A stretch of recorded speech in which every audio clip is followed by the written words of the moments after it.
Welcome back to the DSR channel. Day 86. We're at 1,300 subscribers, trying to get to 2,000 this week. Just crazy big goal. Might as well shoot for the stars, right? And I'm covering the new book we just got, 3, 4, 5 hours ago from that's Eberron, Forge of the Artificer. And I'm covering all the subclasses now, and we're doing the Battlesmith. So, uh, overall, they changed this one the least, which is disappointing. But let's get into it. Okay, maybe I shouldn't start with a bummer like that. You get the Smith tool proficiency like you did before. You can choose something else if you want. You get this feature, weapon crafting, which replaces the base class feature at level 10 that you got that allowed you to craft common and uncommon level magic items faster and cheaper. So that's gone, and you get this instead. Now you don't get the cheaper feature, but you still get the faster feature, and there's no restriction on the rarity, which makes this far more valuable. Now you could be crafting rare, very rare, legendary items in half the time, which is a huge benefit.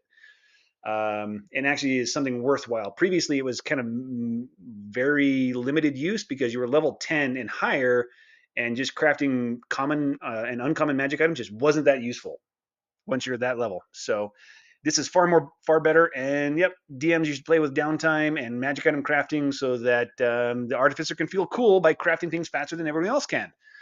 So good stuff. Moving on.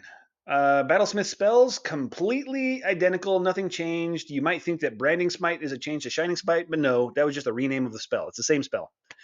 It's good that they have that spell. It helps them be a little bit better as a martial. The problem is it takes your bonus action, and commanding your pet takes a bonus action, so you have that big bonus action conflict between the two. Rough. All right, level 3, still battle ready. Is identical. Okay, when you attack with a magic weapon, you can use your intelligence modifier instead of your strength or dexterity scores for the attack and damage rolls. You are now proficient with martial weapons, and you can use a weapon, any weapon that you're proficient with, as a spellcasting focus for your artificer spells. That part is new, so not completely identical. Frankly, I thought that they always had this, and so when I saw that, I thought it was identical, and I went back to match it, and I can't find it anywhere. So maybe I'm just remembering wrong. But if somebody knows where this used to be on the Battlesmith, let me know in the comments because I can't find it. All right, Steel Defender. This is your premier subclass feature. It gives you a little buddy. This is a pet. This one you can shape it however you like. It's medium sized and can be on 2 legs or 4 legs. You could make it a humanoid if you want. But I think you're obligated to at least once. If you've never played this class before, you got to make it a dog at least once, right? Because the dog fantasy is awesome, all right? Or if you saw that movie Axel with that like large wolf-like robot creature, actually a good movie. I liked it, and that's a cool one to flavor this as well, right? A cool way to go with the fantasy for your battlesmith. Okay, but we're not talking role-playing fantasy today. Changes. First up, this is an important change. It acts during your turn, whereas previously it shared your initiative count but took its turn immediately after you. So that's actually a very big, valuable change. That means it can intermix its different parts of its turn with yours, right? If you want to write it, then it can move, then you can attack, then it can attack, right? Like that. You can intersperse your pieces of your turn with its turn, right? You can have both of you move forward if you're not writing it, then both of you attack, things like that. So that's actually quite useful. And remember that it can attune to magic items. It can also use your spell storing item. There is no restriction that says it can't use your spell storing item. So you could create a spell storing item, put shatter on it, give it to this steel defender, and let him run around casting shatter.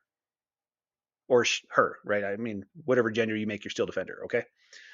Um, it's I don't think you should call it an it though, right? It deserves more than it. He, she, they, at least one of those guys. Because it's your buddy, all right? It's not an it. Okay. An interesting thing they took away is that you used to be able to heal it with a mending cantrip for 2d6 hit points, and they took that away. Completely unnecessary. Why, guys? Why? Why would you do that?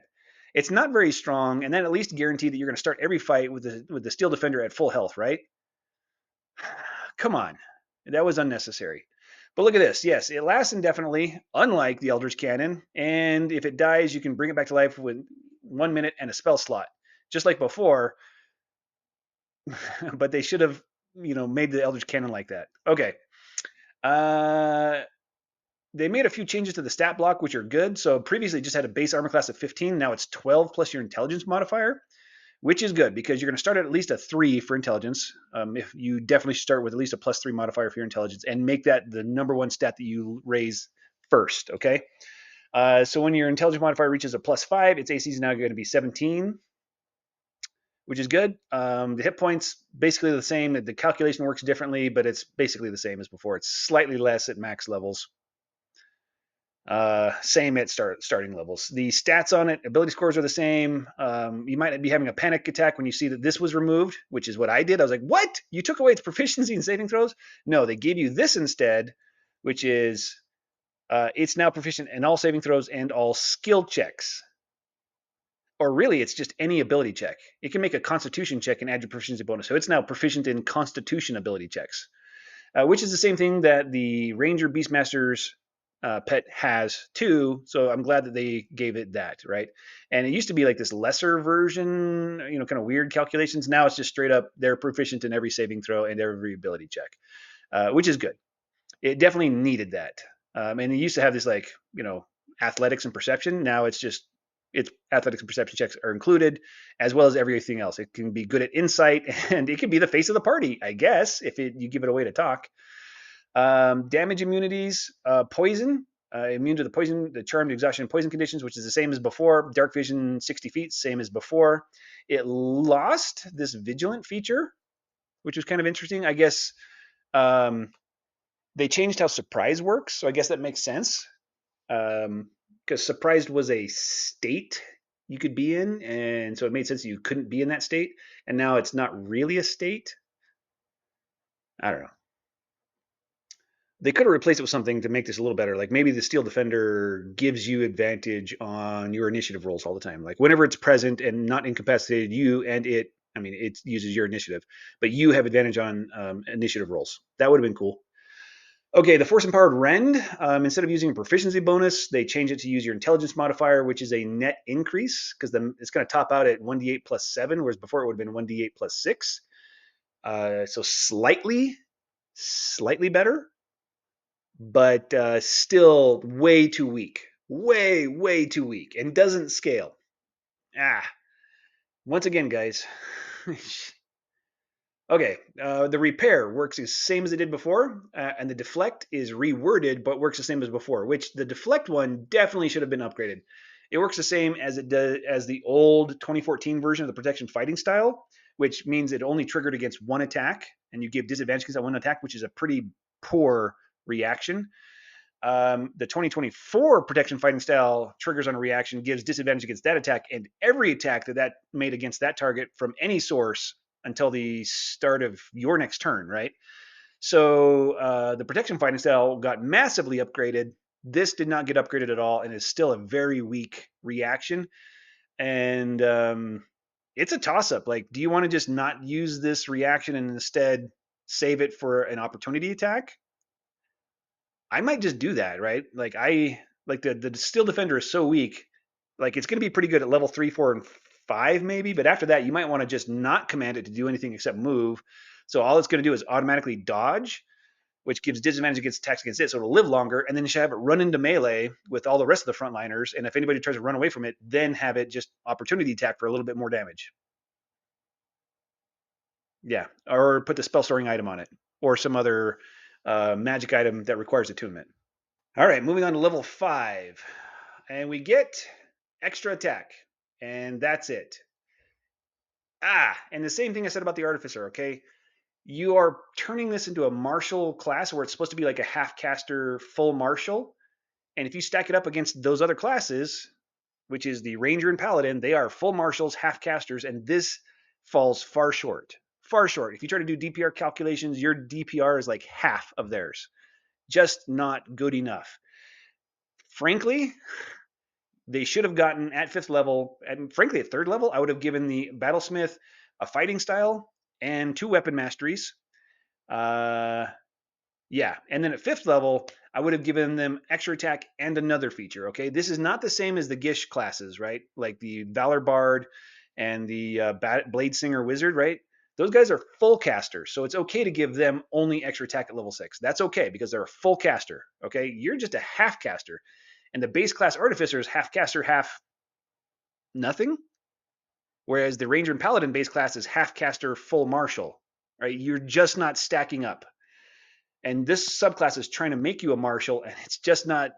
It's just not enough, guys. Oh, you missed your opportunity to do this. They gave you one little bonus here, addition, which is when you take the attack action, you can forgo one of your extra attacks to command your Steel Defender to take the Force Empowered Rend action instead. Instead of spending your bonus action to do that, it's not quite clear if this is meant to be like your. I mean, it doesn't say reaction, so it seems like you're commanding it. So instead of a bonus action command it, you're sacrificing one attack to command it, and then it's going to make on its turn, which is shared with yours, one Force Empowered Rend attack, or take the action, which is always just one Rend attack, which is probably weaker than your attack. So you should not do that. Makes no sense, guys. Like your damage is always going to be better than the Steel Defenders. Now maybe it just happens to be in a position that you're not. You know, once in a while that may make sense. Potentially, yeah. The Battlesmith needed a lot more than that, and this is not doing it. Okay, level 9, Arcane Jolt. This is identical. It works all the same, exactly as it did before, and it's so weak. This is way, way, way too weak. I would have moved this up to level 5. Give him extra attack and this at level 5, and then at level 9, upgrade it to 46. This is just too weak. Even with this, your DPR is nowhere near a Paladins or Rangers, guys. Even if you gave it like triple the number of uses, this wouldn't have been enough. Okay, all right, I got to stop or I'm going to start molting. All right, level 15, Improved Defender. So it's still upgraded your Arcane Jolt to 46, which again, not enough. It should be like 8d6 at this level, right? The Whispers Bard is throwing down 8d6 on their dreadful Psychic Strike thing, Psychic Blade, I think is what it's called, Psychic Blade. Right, they're throwing down an 8d6 on that, and they can recharge it with a first level spell slot. Okay, and they're a full caster. Okay, you can only do this intelligence times per day, and you can't recharge it any other way, and it's 46. Come on. Come on. You lose this one, so you just don't get it. But the way they change the stat block is it works out the same anyway, right? You'll just get your Steel Defender is still going to top out at 17 AC when you have +5 intelligence modifier. You'll get there faster, like you might get there by level 8, and then your Steel Defender has 17 AC at level 8 instead of level 15. So that's good. And if you can get your intelligence to 22 or higher, then now your Steel Defender is going to go 18 AC or more. Still not enough. Okay, and when your Steel Defender uses its deflect attack, it automatically deals 1d4 plus your intelligence modifier and damage. That's identical to the way it was before. Okay, guys, so this one has changed least and got the least amount of upgrades, like very, very slight upgrades here. And the Battlesmith Artificer was probably the best subclass of the Artificer subclasses before, and it was still not good enough. So dang it, guys. Come on. What are you doing? Okay, I'm gonna have to homebrew fix all of this here. Okay, whatever. But it's okay. Look, but it's better. Okay, so don't look at it forward in the mouse. It's better overall. They didn't make it weaker in any way. It is better. So if you love the Battlesmith Artificer and you have fun playing it, you will have at least as much fun playing this one because it's at least as good in every way and slightly better in some ways. Okay, so it's still fun. And yes, Artificer is still my favorite class in the whole game, even though it's still probably the weakest class in the whole game. And you know what? That might be why I like it. I don't know. I think I'm definitely that player type that Matthew Colville mentioned when he goes over the player types. He says one's the engineer who just likes to see what they can do with things and see if they can make things like put things together and make cool. I'm pretty sure that's me, and I think that's why I like the Artificer because it's weak, and so it's a challenge, and I want to what can I do to make this thing awesome? That might be why I love it. I don't know, but I'm also an IT guy, and so that could be why I love it. It's just the idea of, and I love Iron Man, right? Okay, the Any Man hero, which I love that fantasy too. So I don't know. Okay, we're gonna stop. Thanks for watching. Remember to be cool with your friends when you play D&D. It is a game and it's for fun. And if you don't have enough D&D in your life, check out the links in the description. You can join me on Discord. You can join me on Start Playing Games. You can get access to the Google Drive and download all the materials, that I present, so that you don't have to like watch the videos every time you want to build a character. And other than that, catch you next time.